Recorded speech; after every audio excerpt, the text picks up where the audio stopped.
ৰাজ্যত পুনৰ গণপ্ৰহাৰৰ ঘটনা অৰ্থাৎ সাধাৰণ ভাষাত ক'বলৈ গ'লে মৰেল পুলিচ। নমস্কাৰ, মই ৰাণা গগৈ, আপোনালোকে চাই আছে ইণ্ডিয়া টুডে এনি। ডিব্ৰুগড়ৰ বকুল চাহ বাগিচাত সংঘটিত হৈছে এইবাৰ মৰেল পুলিচৰ ঘটনা। গণপ্ৰহাৰত এজন চোৰ মৃত্যুমুখত পৰিছে, আন এজন চোৰ মুমূৰ্ষ অৱস্থাত চিকিৎসালয়লৈ লৈ যোৱা হৈছে। এই ঘটনা সংঘটিত হৈছে আজি পুৱাৰ ভাগত। আমি দৃশ্য আপোনালোকক দেখুৱাব বিচাৰিম। এই দুটাকৈ ছাগলী চুৰ কৰিবলৈ আহিছিল এই দুজনকৈ যুৱক। এটা বগা ৰঙৰ ছাগলী আৰু আনটো হৈছে পহু ৰঙৰ ছাগলী। এই দুটাকৈ ছাগলী চুৰ কৰিবলৈ গৈ হাতেলোতে ধৰা পৰিল আৰু দুই চোৰক বৰ্তমান ৰাইজে উত্তম মধ্যম সোধায়। এটা চোৰ থিতাতে নিহত হৈছে, আনটো চোৰ মুমূৰ্ষ অৱস্থাত পোৱা গৈছে। ডিব্ৰুগড় বকুল চাহ বাগিচাৰ হাতীগড় বকপৰা ডিভিজনত এই ঘটনাটো সংঘটিত হৈছে। পুৱতি নিশা এখন স্কুটাৰত অহা দুই ছাগলী চোৰে চুৰ কৰিবলৈ লওঁতে হাতেলোতে আটক কৰে আৰু তাৰ পাছতেই গণপ্ৰহাৰৰ বলি হ'ব লগা হয়।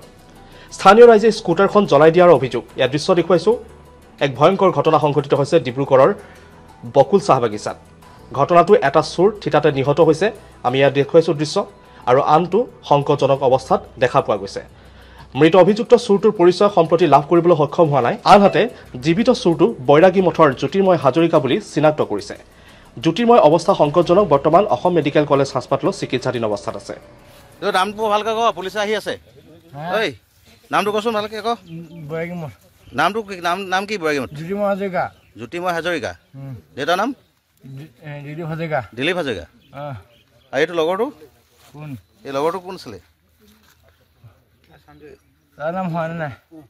জ্যোতিৰ্ময়। তোৰ নাম কি তেনেহ'লে? জ্যোতিৰ্ময় হাজৰিকা। জানো তাৰ নাম মই মৰা নাই। কোন পাই ইয়াৰ নাম কি আছিলে? জ্যোতিৰ্ময় হাজৰিকা। মুমূৰ্ষ অৱস্থাত ঘটনাস্থলীতে উদ্ধাৰ হয় চোৰটো, আৰু মৃত আনটো চোৰৰ দেহত আঘাতৰ বহু চিন স্পষ্ট হৈ আছে।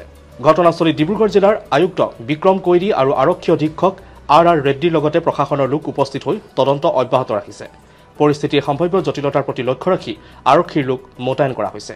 গতিকে পুনৰবাৰ ৰাজ্যত মৰেল পুলিচিঙৰ ঘটনাই জোকাৰি গৈছে, আৰু এনেধৰণে ৰাইজে আইন হাতত তুলি লোৱাটো কিমান যুক্তিসংগত।